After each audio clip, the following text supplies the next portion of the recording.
देखिए आज हम लोग बहुपद के बारे में देखेंगे, बहुपद के शून्यक के बारे में देखेंगे। इससे पहले बहुपद की परिभाषा वगैरह देख चुके हैं, है ना। बहुपद का घात के बारे में भी कल पढ़े थे और शून्यक के बारे में पढ़े थे। शून्यक क्या होता है? तो जो बहुपद के मान को शून्य कर देता है, चर का वह मान जो बहुपद के मान को शून्य कर देता है, वो बहुपद का शून्यक कहलाता है। तो देखते हैं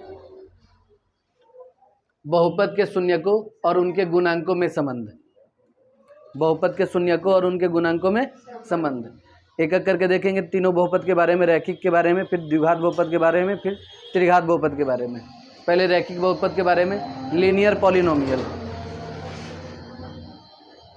रैखिक बहुपद का व्यापक रूप क्या होता है? ax + b, जहाँ a और b रियल नंबर होता है और a नॉट इक्वल टू 0 होता है ना।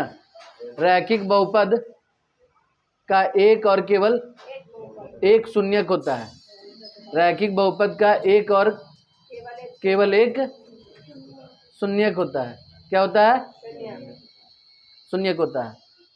रैखिक बहुपद का शून्यक कैसे निकालते सो देखिए।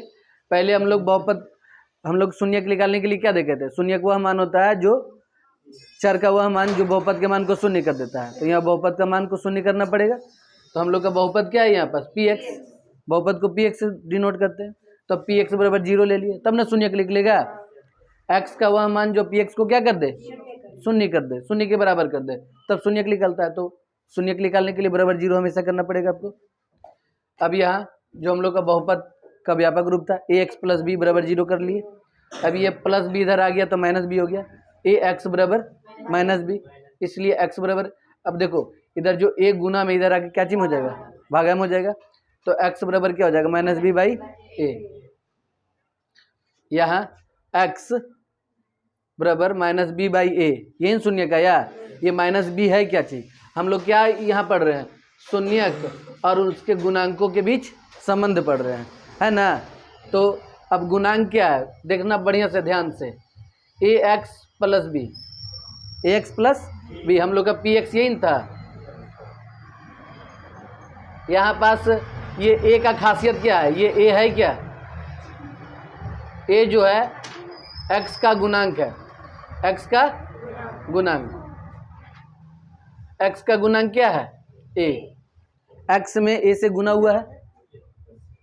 और ये b क्या है? अचर पद है। b क्या है? अचर पद है। तो अब जो शून्यक निकाले हैं उसका संबंध दिखाना है इसके पदों से, है ना। तो ऊपर आया -b, -b क्या है? माइनस अचर पद, अचर पद यहाँ +b था और यहाँ आया है -b, तो माइनस अचर पद जो रहेगा वो उसका माइनस कर देंगे। और नीचे a जो आया है, a क्या है? x का गुणांक, तो माइनस अचर पद बटा x का गुणांक। यही हो गया शून्यक, और शून्यक का रिलेशन हो गया गुणांकों से, है ना। उनके गुणांकों से रिलेशन हो गया। यहाँ ऐसे लिख सकते हैं, अतः -b/a ax + b का शून्यक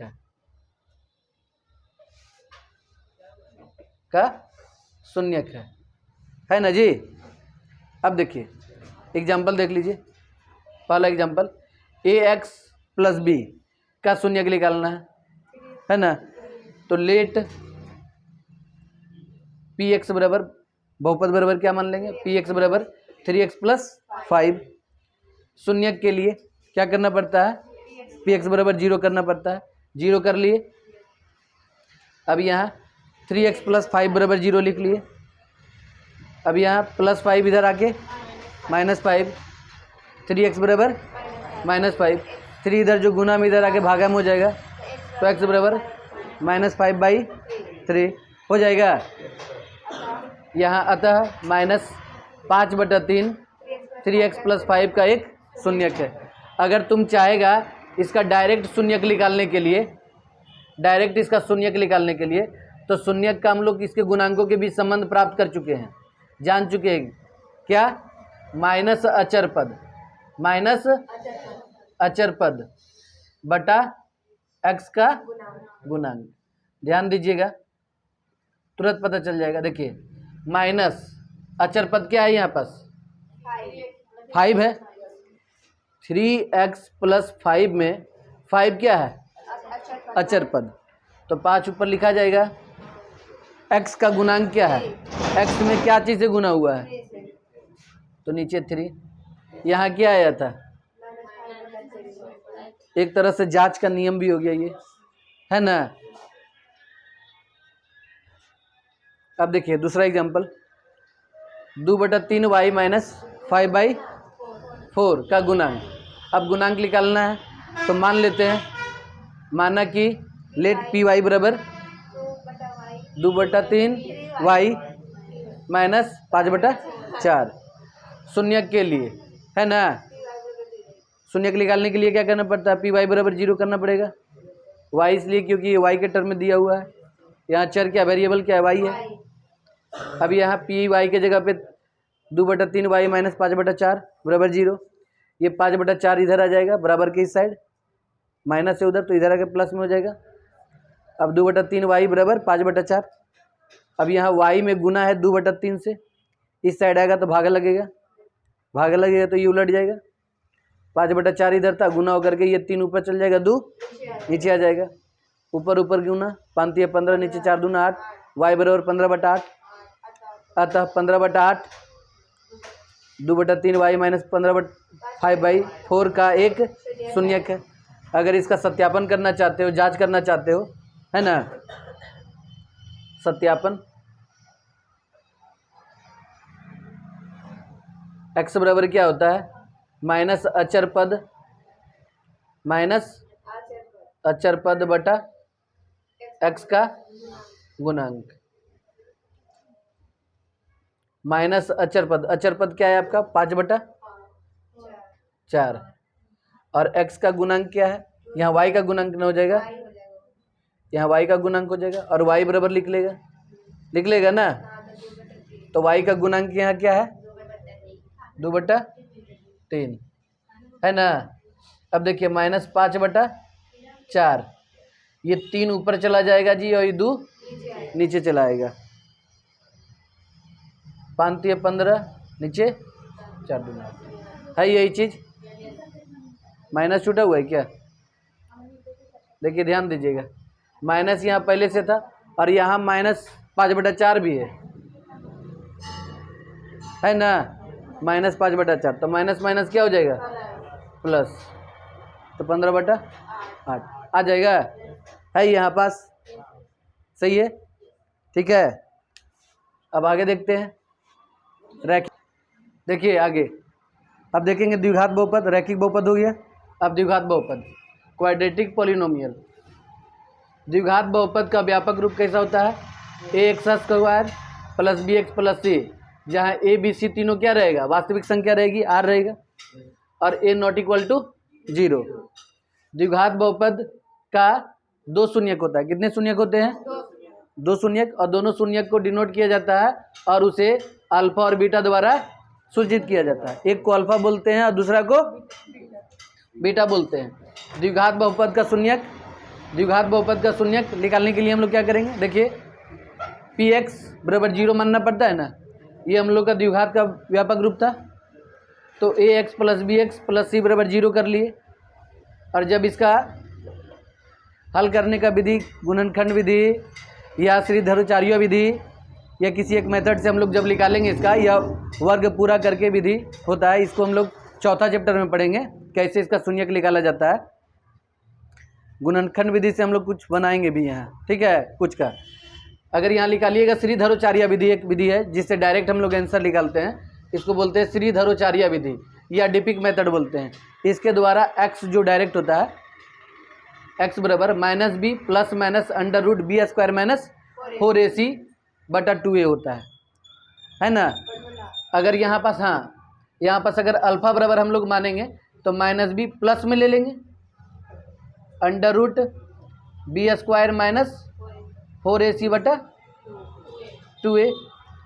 और जी अगर बीटा बराबर मानना होगा तो क्या मानेंगे, इस बार प्लस ले लिया, अभी क्या ले लेंगे, -√b² - 4ac/2a। कोई दिक्कत है, अल्फा और बीटा मान ली। अब देखिए द्विघात बहुपद के शून्यकों और उनके गुणांकों में संबंध। द्विघात बहुपद का जो शून्यक है, शून्यक क्या माने, एक को अल्फा और दूसरा को बीटा, और उसके जो और उनके जो गुणांक है, जैसे देखिए ए एक्स स्क्वायर, यही ना द्विघात बहुपद का व्यंजक रूप है, व्यापक रूप। तो यहाँ पास ये ए क्या है, ए क्या है जी, एक्स स्क्वायर का गुणांक है। ए क्या है, एक्स स्क्वायर का गुणांक है। ये बी क्या है, एक्स का गुणांक है। एक्स क्या, बी क्या है, एक्स का गुणांक है। और ये सी क्या है, ये सब सारा नोट डाउन करते जाइएगा। सी क्या है, अचर पद है। क्या है, अचर पद। कहीं लिख लीजिएगा आगे पीछे कॉपी पे, सी अचर पद है। ए एक्स स्क्वायर का गुणांक है, बी एक्स का गुणांक है, और सी अचर पद है। अब देखिए, तो यही गुणांकों के बीच संबंध स्थापित करना है शून्यक का, अल्फा और बीटा का संबंध बताना है इसके टर्म में। ए और बी और सी के टर्म में बताना है आपको शून्यकों का संबंध। और शून्यक आपका अल्फा और बीटा है, अल्फा और बीटा है, ठीक है। अल्फा और बीटा से देखो कैसे इसके संबंध को दिखाएंगे, उसको नीचे बताया जा रहा है। माना कि द्विघात बहुपद पी एक्स बराबर क्या, जो इसका व्यापक रूप है, a x square plus b x plus c, जहाँ ए नॉट इक्वल टू 0 के शून्यक क्या क्या है, अल्फा और बीटा है। ऐसा मान लिए अल्फा और बीटा इसके दो शून्यक है ना। अब देखिए 9 क्लास में हम लोग पढ़े थे गुणनखंड प्रमेय, ठीक है, गुणनखंड प्रमेय पढ़े थे। तो गुणनखंड प्रमेय से यहाँ अगर ये इसका शून्यक है, जैसे यहाँ एक शून्यक क्या है, अल्फा, तो चलेंगे देखिए बताते आपको। एक शून्यक अल्फा है, तो एक्स बराबर क्या हो जाएगा, अल्फा हो जाएगा ना। अब अल्फा को इधर लाएंगे तो क्या हो जाएगा, एक्स माइनस अल्फा बराबर क्या हो जाएगा, 0, तथा एक्स बराबर क्या हो जाएगा, बीटा। बीटा भी तो शून्यक है, बीटा इधर आएगा तो एक्स बीटा बराबर 0। यहाँ से जी अब हम लोग जानते हैं कि एक्स माइनस अल्फा बहुपद का क्या होगा, गुणनखंड होगा, और एक्स माइनस बीटा भी बहुपद का गुणनखंड होगा। ऐसा हो गया। यही गुणनखंड प्रमेय हम लोग पढ़े थे 9 क्लास में। अब इसी से वही गुणनखंड प्रमेय के हिसाब से एक्स माइनस अल्फा और एक्स माइनस बीटा, काहे कि अल्फा और बीटा शून्यक है, इसीलिए एक्स माइनस अल्फा कैसे लाए दिखाना, और एक्स माइनस बीटा कैसे आया, तो एक्स माइनस अल्फा तथा एक्स माइनस बीटा बहुपद पी एक्स के गुणनखंड होंगे ना। कहीं ये सब किनारे किनारे लिखते चले जाना। अब देखिए, इसलिए पी एक्स बराबर के एक नियतांक ले लिए अलग से, है ना, x minus alpha into x minus beta. अब ये दोनों को गुना करेंगे, पी एक्स के जगह पे उसका व्यापक रूप लिख सकते हैं, द्विघात बहुपद का व्यंजक x square plus b x plus c बराबर k into x minus alpha into x minus beta. अब ये दोनों को गुना करेंगे तो एक बार एक्स से एक्स माइनस बीटा को, फिर माइनस अल्फा से एक्स माइनस बीटा को गुना करेंगे तो x square minus beta x minus alpha x plus alpha beta k एक नियतांक ले लिए। क्या है कि यहाँ पास जो आएगा हमेशा कुछ अलग अलग माना सकता है, के एक गुणांक ले लेंगे जो हमेशा इसको मतलब जो आपका समीकरण रहेगा उसके अकॉर्डिंग रहेगा, है ना, उसको सेटिस्फाई करने के लिए। आगे देखेंगे हम लोग, जब इसका एग्जांपल देखेंगे तो के का महत्व हम लोग को नजर आएगा। कोई के नहीं भी लिखता है, ठीक है, लेकिन के लिखना जरूरी है। बताएंगे कब लिखना जरूरी है, कैसा स्थिति में के जरूरी पड़ जाता है, और जो के नहीं सीखेगा वो वैसा स्थिति में फंसेगा। अब देखिए इसको गुना कर रहे हैं, x square minus beta x minus alpha x plus alpha beta के इंटू एक्स स्क्वायर। अब देखिए यहाँ पास माइनस कॉमन ले लिए तो प्लस अल्फा प्लस बीटा हो जाएगा, alpha plus beta into x, x भी कॉमन ले लिए इस साइड। प्लस अल्फा बीटा आ गया। अब आपका p x a x square plus b x plus c किस रूप में आ गया, k into x square minus alpha plus beta x plus alpha beta. तो द्विघात का पद यही हो जाएगा, इसलिए द्विघात बहुपद पी एक्स बराबर क्या हो जाएगा, के into x square minus alpha plus beta x plus alpha beta. ये वाला चीज़ याद रखिएगा, परीक्षा में डायरेक्ट पूछ लेता है। अब देखिए a x square plus b x plus c बराबर, अब के से सहारा को गुना कर दे रहे हैं, एक टर्म, दो टर्म, तीन टर्म। यहाँ के से गुना कर दिए तो के एक्स स्क्वायर आ गया। अब इसमें गुना करेंगे तो माइनस अल्फा बीटा के x plus alpha beta into के। अब देखिए दोनों ओर, एगो एल एच एस साइड है, एगो आर एच एस साइड है, दोनों ओर के एक्स स्क्वायर एक्स के गुणांक तथा अचर पदों की तुलना करने पर, एक एक करके सबका तुलना करेंगे।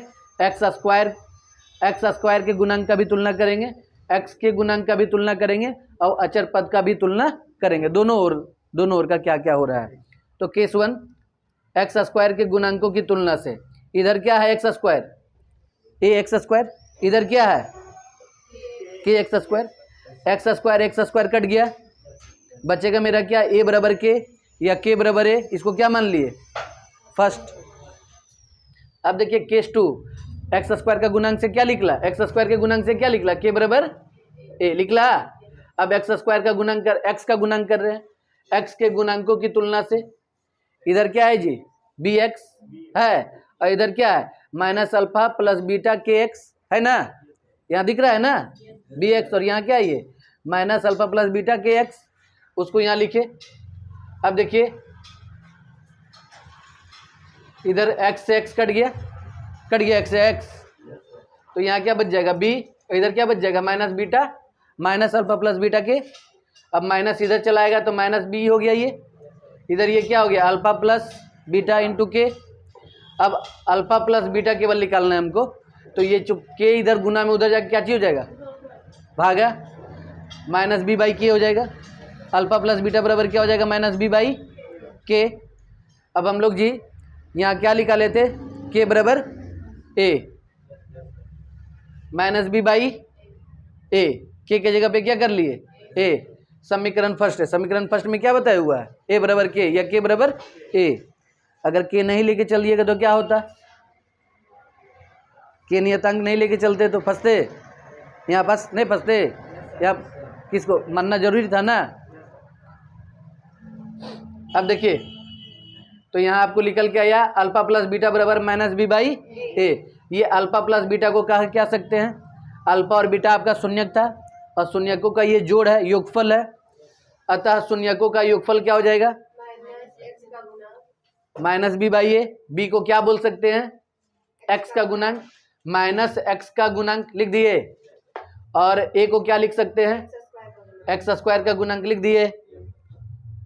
शून्यकों का योगफल बराबर माइनस एक्स का गुणांक बटा एक्स स्क्वायर का गुणांक। अब देखिए केस थर्ड में अचर पद की तुलना करने पर, अचर पद यहाँ क्या है और यहाँ क्या है इंटू के, तो सी बराबर अल्फा बीटा इंटू के। अब देखिए अल्फा इंटू बीटा को इधर रहने देते हैं, के को उधर ले जाकर भागा कर देंगे, तो सी बटा के हो जाएगा। अल्फा इंटू बीटा बराबर सी बाई के। अब के जगह पे क्या कर लेंगे, कहाँ से, फ्रॉम इक्वेशन फर्स्ट, है कि नहीं। अल्फा इंटू बीटा बराबर क्या है, c by a. Alpha into beta शून्यकों का गुणनफल है, अल्फा इंटू बीटा गुना हुआ है, अतः शून्यकों का गुणनफल बराबर क्या हो जाएगा, सी को क्या बोलेंगे अचर पद, ए को क्या बोलेंगे एक्स स्क्वायर का गुणांक। पता चला शून्यक और उनके गुणांकों के बीच संबंध बताए। हाँ अब देखिए इसका सत्यापन, पी एक्स बराबर k into x square minus alpha plus beta x plus alpha beta, ये हम लोग देखे थे। अब यहाँ अल्फा और बीटा के जगह पे ये वाला मान पुट करके देखेंगे, रख दिए सेकेंड लाइन में, k into x square minus alpha plus beta का मान minus B by A x, और यहाँ अल्फा इंटू बीटा का मान प्लस सी बाई ए, क्या है सी बाई ए, डाल दिए यहाँ। अब देखिए अंदर में भीम का जोड़ हो रहा है, इसके नीचे कुछ नहीं है तो 1, एलसीएम आएगा ए, ए से 1 को भागा देंगे तो ए से गुना हो जाएगा ए एक्स स्क्वायर, ए से ए को गुना करेंगे भागा करेंगे 1 तो 1 से ऊपर वाला गुना करेंगे बी एक्स, यहाँ भी 1 आ जाएगा तो सी को 1 से गुना करेंगे सी, ऊपर आ गया a x square plus b x plus c, ये ए इस साइड गुना है, उधर ले जाके के नीचे भी गुना कर ले सकते हैं, है ना। तो के बाई ए बराबर a x square plus b x plus c, के को हम लोग ऊपर ए बोले थे यहाँ, तो ए बाई ए इसको कर सकते हैं, ए बाई ए क्या हो जाएगा, ए बाई ए क्या हो जाएगा 1 हो जाएगा, तो 1 से गुना करेंगे, इसमें कोई फर्क पड़ने वाला नहीं है। A x square plus b x plus c, यही द्विघात का व्यापक रूप था, प्राप्त हुआ, है ना। हम लोग देखिए है कि नहीं। अब देखिए ये alpha plus beta minus B by a होता है और alpha into beta c by a होता है। इससे अल्फा बराबर हम लोग का ये और ये आया है ना श्रीधराचार्य विधि से। अब इसको भी सिद्ध कर देते हैं। देखिए किधर मिटा रही, इधर मिटा दे।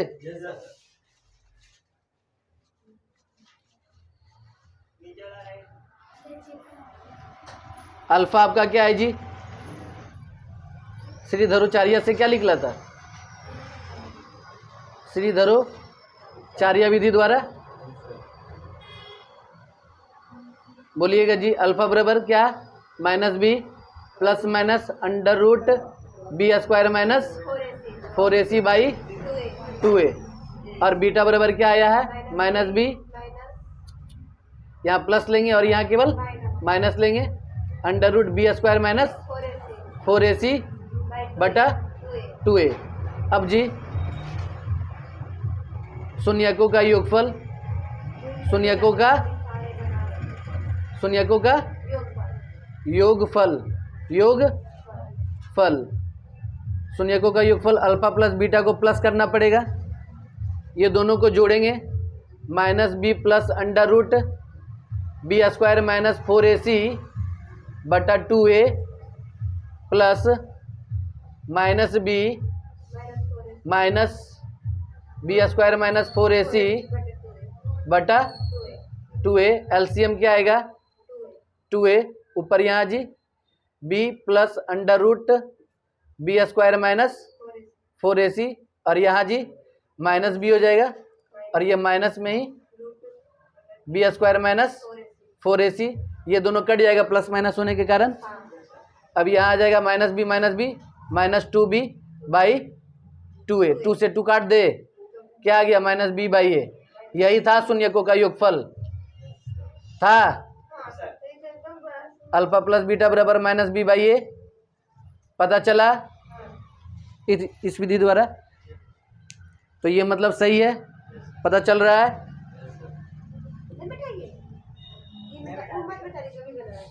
अब देखिए शून्यकों का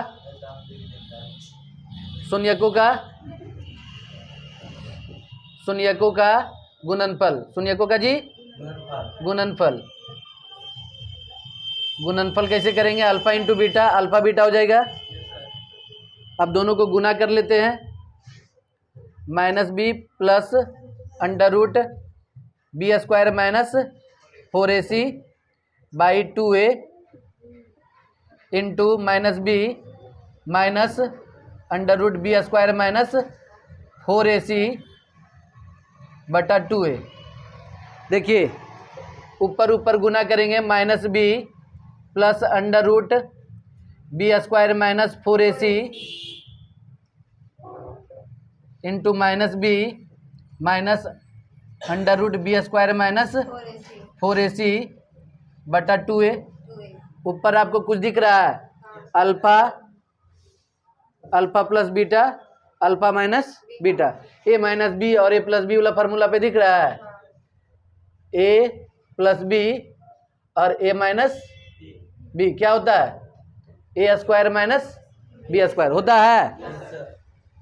तो ऊपर कर दे माइनस बी का whole square minus under root B square minus 4ac का होल स्क्वायर, नीचे बाई अच्छा 2a 4a ना हो जाएगा, 4 और a भी 2 बार a स्क्वायर हो जाएगा।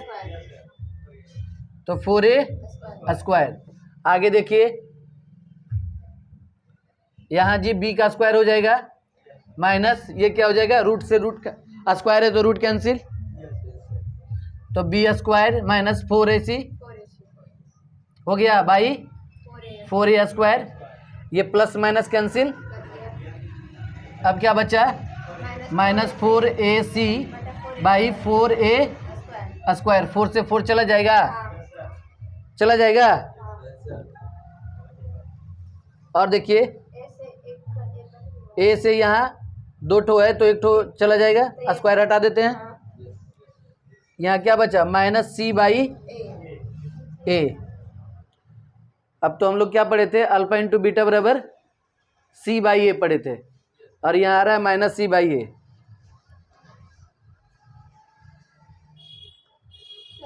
अच्छा देखिए, हाँ देखिए थोड़ा सा यहाँ मिस्टेक हुआ है, मिटा रही है यहाँ। देखिए b², यहाँ माइनस पहले से है, अंदर में क्या आएगा, b² माइनस 4ac आएगा कि नहीं, बटा 4a² b² माइनस b², या माइनस माइनस प्लस 4ac हो जाएगा बाई 4a²। अब ये दोनों कट गया, यहाँ क्या बचा, 4ac बाई 4a²। 4 से 4 चला गया, a से स्क्वायर चला गया, c बाई a आ गया। अल्फा इंटू बीटा बराबर c बाई a है कि नहीं। देखते हैं अब इस पे एक एग्जाम्पल। देखिए अब बहुपद द्विघात बहुपद का एक एग्जाम्पल ले रहे हैं। जैसे फर्स्ट बहुपद 2x² प्लस 5x माइनस 12 के शून्यक ज्ञात करें तथा इसके शून्यकों और गुणांकों के बीच संबंध की सत्यता की जांच करें। इसका हल करते हैं। दिया है कि क्या दिया हुआ है जी, px बराबर क्या दिया हुआ है बोलिएगा, 2x² प्लस 5x माइनस 12 है ना। अब इसका क्या ज्ञात करना है, शून्यक। शून्यक के लिए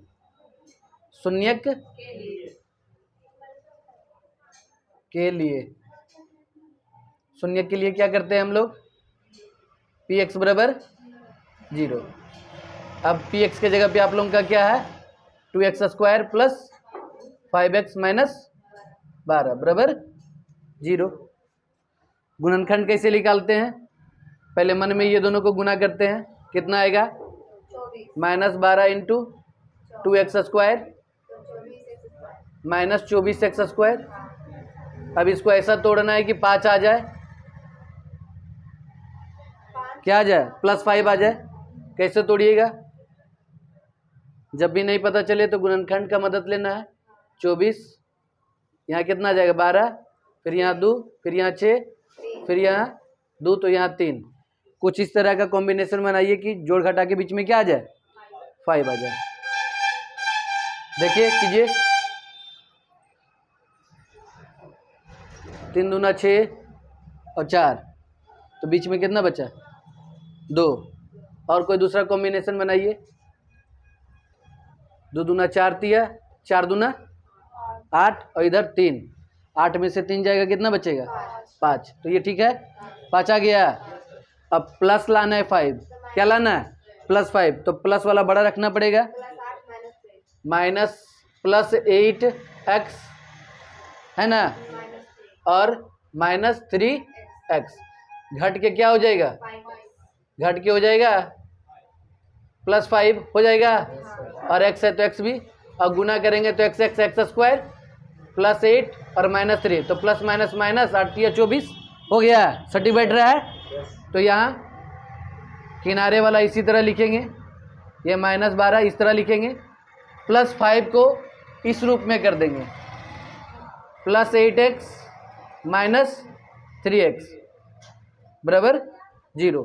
अब दो का ग्रुप बना लिए, इस ग्रुप में कॉमन लेंगे, क्या कॉमन ले सकते हैं, 2 और x, क्योंकि 2 भी दोनों में है और x भी दोनों में है, तो यहाँ 2 बाहर निकाल लिए तो 1 बचा, और 2 गो x था तो 1 गो x बच जाएगा यहाँ, प्लस यहाँ जी ये 4 से कट जाएगा, ठीक है, और x तो निकल ही गया। अब यहाँ देखिए दोनों में माइनस है, दोनों में क्या है माइनस, और दोनों में है 3, यहाँ क्या बचेगा x, और यहाँ माइनस ले लिए, माइनस माइनस प्लस, यहाँ माइनस माइनस प्लस आया, और यह भी माइनस माइनस प्लस, अब 12 को 3 से भगा देंगे 4। देखिए ये वाला सेम होना चाहिए, किस लिए सेम होना चाहिए, इसका मतलब अगला स्टेप में हम लोग जो मैच करेगा दोनों में वही ना आप कॉमन लोगे, तो दोनों में x+4 है दोनों में x+4, तो ये वाला ग्रुप में क्या बचा, ये वाला 2x, ये वाला ग्रुप में क्या बचा -3 बराबर 0। शून्यक निकालना है तो बराबर 0 से कुछ काम करना पड़ेगा, है ना। यहाँ अब आप ऐसे समझिए, समझना पड़ेगा यहाँ थोड़ा सा। देखिए 2 तरह का काम यहाँ हो सकता है। पहला स्टेप में इसको इधर रहने देते हैं और इसको इधर ले जाके, इधर गुना में तो इधर जाके क्या चीज हो जाएगा भागा, तो ये जाएगा 0 में, कोई चीज़ से भागा लगेगा 0 हो जाएगा, ये उधर जाएगा तो क्या हो जाएगा 0 हो जाएगा भागा लग के, ऐसे समझो। इसको इधर रहने दिए, इधर 0/2x - 3, इस तरह कोई लिखता नहीं है, मतलब ये वाला स्टेप डायरेक्ट लिखता है, ये वाला नहीं करते हैं लोग, ठीक है। ये इधर गया तो क्या हो गया 0, हालांकि यही केवल जाके 0 नहीं हो सकता, ये भी जाके 0 हो सकता है। 2x - 3 को इधर रहने दिए और उसी को इधर लेके चले आए तो वही इधर हो जाएगा भागा में, तो यहाँ 2x - 3 बराबर क्या बचेगा 0। तो लोग ये स्टेप भी नहीं लिखते हैं, आ रहा है समझ में, ये वाला लिखते हैं और ये वाला लिखते हैं डायरेक्ट। अगले बार से आप लोग भी ये वाला नहीं लिखोगे, डायरेक्ट x+4 बराबर 0 या करके 2x - 3 बराबर 0, इस अगले बार से ये वाला नहीं लिखना है, ठीक है। अब यहाँ x इधर +4 इधर +4 है, बराबर से उधर जाएगा तो क्या हो जाएगा -4, और यहाँ जी 2x उधर आएगा तो +3 हो जाएगा, 2 इधर गुना में है, इधर आके क्या चीज हो जाएगा भागा में। आपका x बराबर क्या आया -4 और 3/2 आया ना, लिखेंगे यहाँ, अतः -4 और 3/2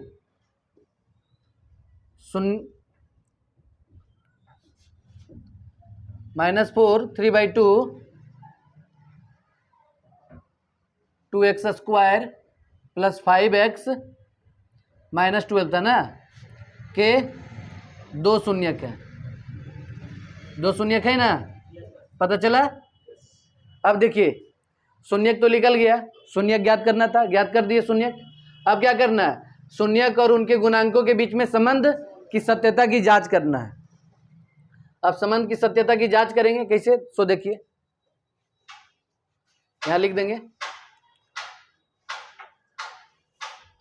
शून्यक और उनके शून्यक और गुणांकों के बीच संबंध दिखाना है, दिखाना है जी, सही संबंध बैठ रहा है कि नहीं बैठ रहा है, वो संबंध दिखाना है। संबंध क्या क्या था हम लोग देखे थे, अल्फा प्लस बीटा बराबर क्या होता था -b/a, और अल्फा इंटू बीटा बराबर क्या होता था c/a। यही संबंध को क्या करना है, दिखाना है, ठीक है। तो सबसे पहले यहाँ मानना पड़ेगा, थोड़ा सा माना, एक को अल्फा मानना पड़ेगा, एक को बीटा मानना पड़ेगा। अल्फा बराबर माना, अल्फा बराबर -4 और बीटा बराबर जी 3/2। तो शून्यकों का योगफल पहले देख लेते हैं, शून्यकों का योगफल, शून्यकों का योगफल, शून्यकों का योगफल क्या होता है? अल्फा प्लस बीटा होता है। दोनों को जोड़ेंगे, -4 + 3/2, ऐड करो इसको जी, 2, 8 + 3 क्या हो गया? -5/2। -5 को क्या बोल सकता है? -5 को क्या बोल सकता है? माइनस बी क्या था? बी है, बी बोलेंगे उसको, और ए को क्या बोलेंगे? ए क्या है यहाँ पास? ए है, A2 है, आ गया, आ गया ये ला बात। इसी को क्या लिखते हैं हम लोग? ऐसे भी लिख सकते हैं, -x का गुणांक, -x का गुणांक बटा x² का गुणांक लिखेंगे। अब जी एक रिलेशन और है, क्या चीज है? तथा शून्यकों का गुणनफल, शून्यकों का गुणनफल अल्फा इंटू बीटा होता है जी। अल्फा क्या है? -4 × 3/2, 2 से 2 इसको कैंसिल कर दे, 2 बार में क्या आ जाएगा? -6 आ जाएगा, -6। अब -6 को क्या लिख सकते हैं? देखिए आप क्या लिख सकते हैं, या ना गुना करें, काटिए कुटिए नहीं, -4 × 3/2, तो ऊपर गुना होकर -12 आ जाएगा, /2। -12 क्या है आपका? C है, और 2 क्या है? A है। आया बात समझ में? C/A यही ना होता था, अल्फा इंटू बीटा बराबर C/A। इसको आप दूसरा टर्म में कैसे लिख सकते हो? अचर पद बटा क्या लिखेंगे जी? x² का गुणांक, ठीक है, x² का गुणांक। सत्यापित हो गया ना? यहाँ तक करना है आपको। आप देखिए, C/A लिख भी सकता है और नहीं भी लिख सकता है। चाहे C/A लिख रहे हो तो ये ना लिखो, और ये लिख रहे हो तो ये ना लिखो। पहली बार था, हम बता दिए दोनों तरह से, आप लोग नहीं लिखोगे, ठीक है।